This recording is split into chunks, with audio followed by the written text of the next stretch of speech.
Hey there, I'm Beth Connors, a midwife and mom of two, but also your birth bestie. In this podcast, we'll dive deep into everything you need to feel confident, prepared, and in control, from baby bump to delivery room, from practical tips to personal stories. We'll cover it all so you know exactly what to expect every step of the way. Let's get into it. Hey everyone, welcome back to episode 12 of Your Birth Bestie podcast. I'm here to support and empower you on your journey to a positive birth experience. And today we're going to talk about one of my favorite topics, which is self-advocating and effectively communicating your desires during pregnancy, labor, and postpartum.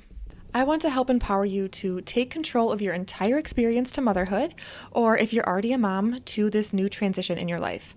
I will give you real strategies and practical advice to effectively make informed decisions using the rainbow method, which is not the brain method that maybe you've heard about before, or maybe it's new to you, so this is something new to learn, because that brain method is all backwards, and I will tell you why.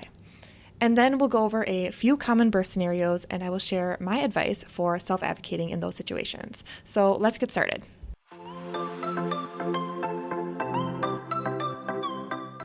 I hope this conversation helps you open your mind to the idea that you have a voice during your pregnancy and your birth, and that your voice is the most important, and you should have every opportunity to be informed and engaged throughout your entire journey.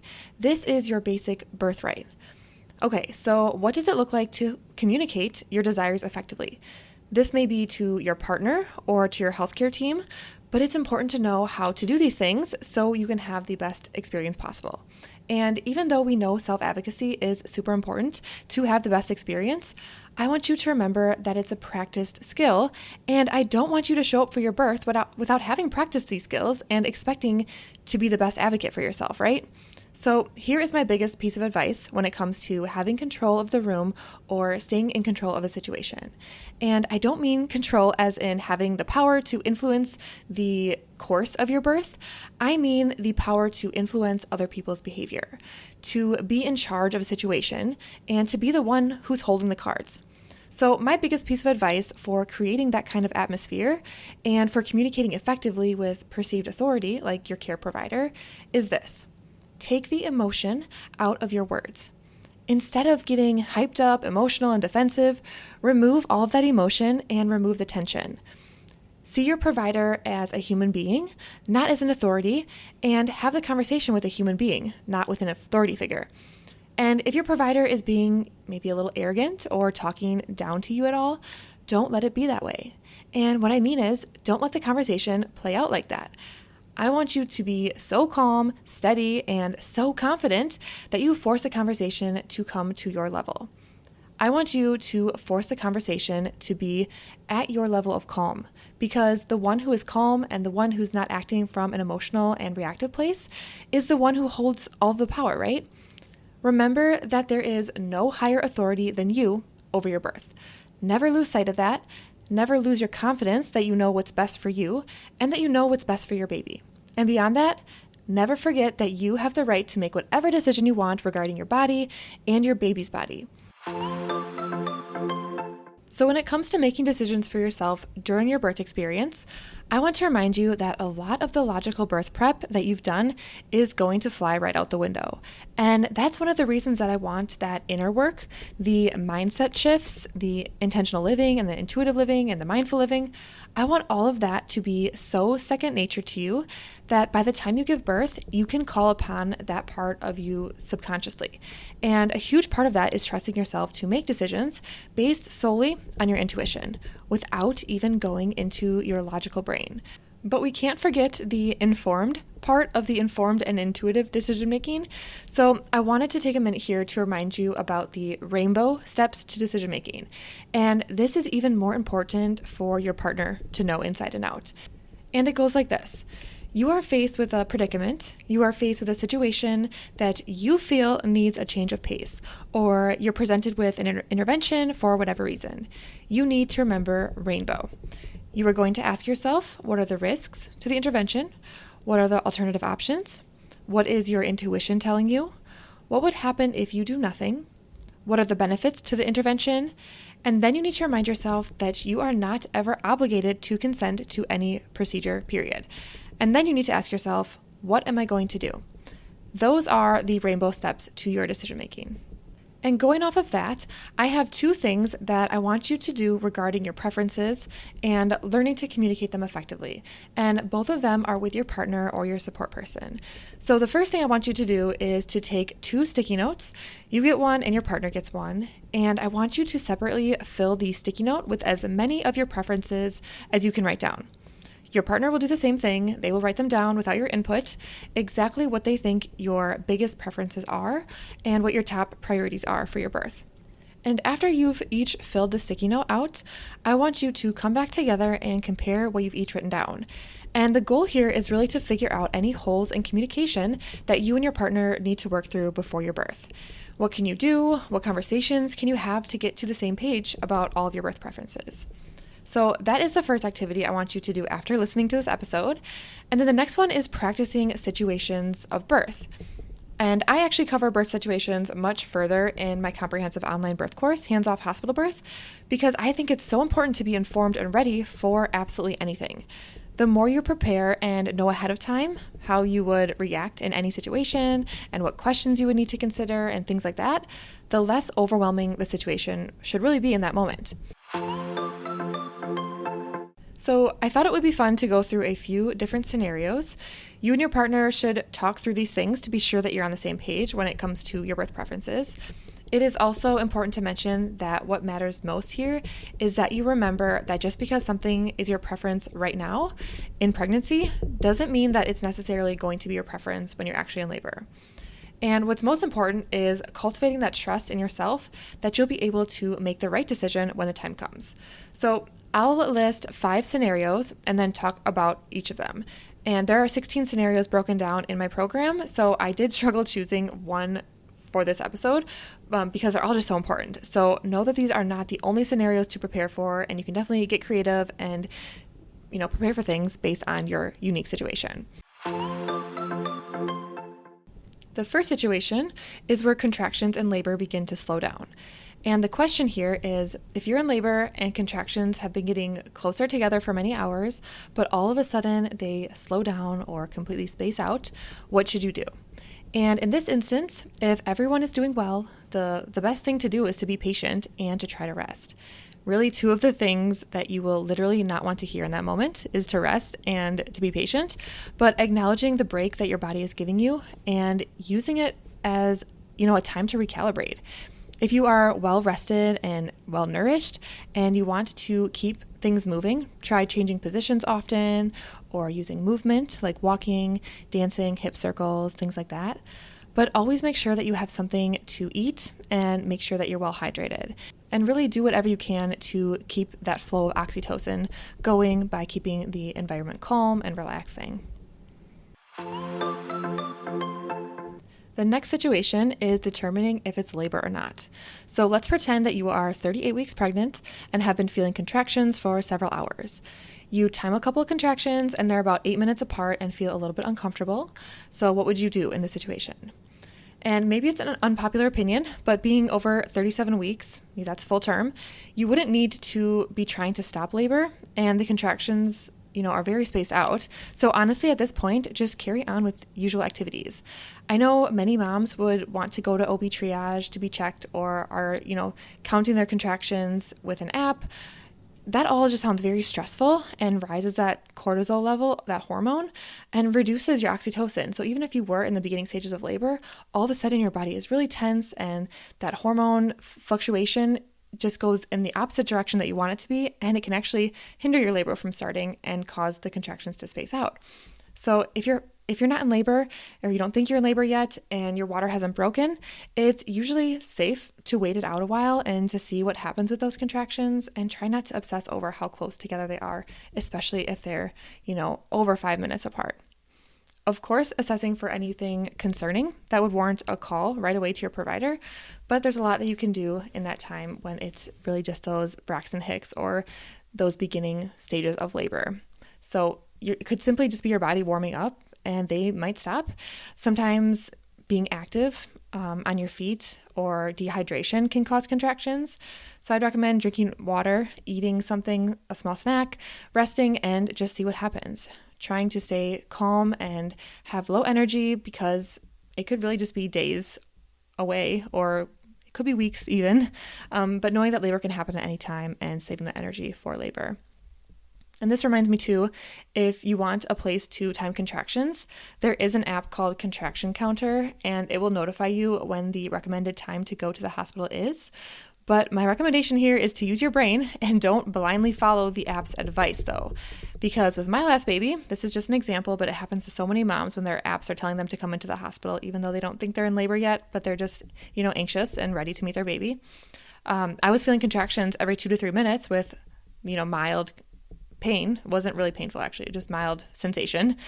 I started timing them, and as soon as I had a few contractions for 2 to 3 minutes, my app was telling me that I needed to go to the hospital literally after every contraction, but I wasn't feeling anything at all. I was just feeling that mild tightening. So I wasn't uncomfortable at all. My bag of water was still intact. So there was no way that I was heading to the hospital like that, because they could have just admitted me and it would have just turned into an induction when I wasn't ready. My body wasn't ready. Turns out, at that point, after 10 hours of contractions every 2 to 3 minutes, I fell asleep that night, woke up, was not in labor, and I didn't have my daughter for like a week later. So timing contractions can be helpful, but not in all cases. Next, let's talk about the pressure to induce. Such a huge topic, and so many moms are getting induced for unnecessary reasons, likely due to provider and patient convenience. So let's think about this. Let's say that you are 41 weeks and your care provider wants to induce your labor. What questions can you ask to help you make an informed decision? So first I would ask, what is the concern? Is there a medical reason for this induction, or is an induction being offered simply for being 41 weeks? If you want to hear more about inductions and your options, how to avoid an induction, and if you choose an induction, how to make it a positive experience, check out episode 9. I just released an episode and we talk all about inductions. I would also ask what type of medication they want to use and how the induction will be done. What is the plan? Also, what alternative or natural methods might be an option? And remember to listen to your gut through all of this, and that you never have to consent to anything at all. I also have heard many times that a provider wants to schedule the induction at your 36-ish week appointment for an induction at 39 or 40 weeks. So it's in the books, so it's scheduled. You can decline even scheduling it, or you can agree to just go along knowing that you might have more questions when it gets to be sooner, and you can address them then. You can also just not show up to your induction, because just because it's scheduled doesn't mean you're required to go. And I'm not saying go against medical advice for an induction no matter what, but if this is a situation that you find yourself in, you can call the nurse line at the hospital and tell them that you are canceling the appointment, and you don't have to, give an excuse or a reason why you're not showing up. It's really courtesy to call in case someone else could take your spot, but it's not even a requirement to call and give them a heads up. So many moms do no-show for their inductions, but I don't think that's the fault on moms. I really think, if anything, it shows poor communication between the provider and their patient. Because if an induction is scheduled, parents should be adequately prepared for the entire process, including knowing what induction method is recommended and the fact that it can take like 2 to 3 days or even more to have your baby after the induction is started. I would love so much if providers would educate their patients in the clinic before going to the hospital for their induction and answering all their questions and creating a plan together, going through risks and benefits of each and the options, just so the patient is completely comfortable when they are admitted to the hospital. Because I have seen so many times moms coming in for an induction, they don't know what the induction is for, they don't know what is about to happen when they're in the hospital, and each step is just that much more difficult to cope with, and you're just really part of the system at that point, and they are doing what they think is really best when that is not necessarily what's best for your individual values and your goals for your birth. So I just want you to have all the choices in the world and be able to really tailor your own birth experience to exactly what you need and what you want. So now let's talk about giving permission for a procedure or intervention. And the example here is during a cervical check, your doctor asked the nurse to hand him an amni hook so that he can break your bag of water. He hasn't said anything to you at all or asked for your consent. So what would you do in this situation? And really, this should never happen because your informed consent is important every step of the way. But some things are so routine to providers that it's just standardized to them when they aren't questioned. But the absence of a no is never yes, right? No one should be touching you or breaking your bag of water without your consent. Ask your provider to stop, blatantly just say stop, and ask them to explain what they're doing. Your partner and your doula, if you have one, can also speak up and directly ask you if you want your water broken or if you'd rather not. And to prevent this from ever happening, even though this might seem super obvious, but when you're first admitted, make sure that your nurse and your provider know that you would like everything explained to you before it's done so you can fully be present and in control of your birth. It should be like this anyways, but just as a gentle reminder that you are the one making the decision can be helpful. And the last scenario I want to mention is all about an unknown provider. So let's say that you have discussed your preferences for labor and birth and are in agreement with your care provider, but when you arrive at the hospital or birth center in labor, the provider on call is somebody that you have never met before. He introduces himself and asks if you have any questions. So what can you do in this situation to ensure that your preferences will still be met? And this is something I always talk through with each of my clients because more often than not, your hospital provider, whether it's an OB or midwife, is part of a group and they all rotate being on call. So you really just get whoever is already there at the hospital when you go into labor. There really is just no way for preparing for that. But if you have a written document with your preferences, and you totally should, you can ask if there's anything in it that the provider would find difficult or concerning. And if there's any red flags at all, or you're just uncomfortable with this provider, you can ask if somebody else is available. Do not compromise on your birth preferences to save yourself from some short-term social tension. And really the best way to go about this is just by being open and honest with your nurse. And if you don't feel comfortable even talking to your nurse, you can ask to speak to the charge nurse. Usually there's somebody there that is able to really advocate for you and arrange things so that you are the most comfortable and the right team is caring for you. I just don't want you to ever feel stuck with the provider that's caring for you because there should be another person, most likely, there available to you if you come across this situation. Hopefully it never happens, but just know that you can ask questions. You can ask for somebody different if it's not a good fit. And I truly hope this never happens to you, but if it does, I hope you have the confidence to speak up for yourself and really advocate for your goals, for your experience. And those are just a few of the scenarios, but I have many more that expecting parents find helpful when preparing for their hospital birth. So to work out those things ahead of time and for additional support and guidance, definitely check out my hands-off hospital birth course. You can enroll at any time in just the course portion, but July 19th through July 26th is when I will be opening up a private VIP community for expecting parents and a free one-on-one power prep call with me for anyone who purchases that week only. There is a link in the show notes to see what the program entails, and I will definitely be talking about this more in the upcoming weeks.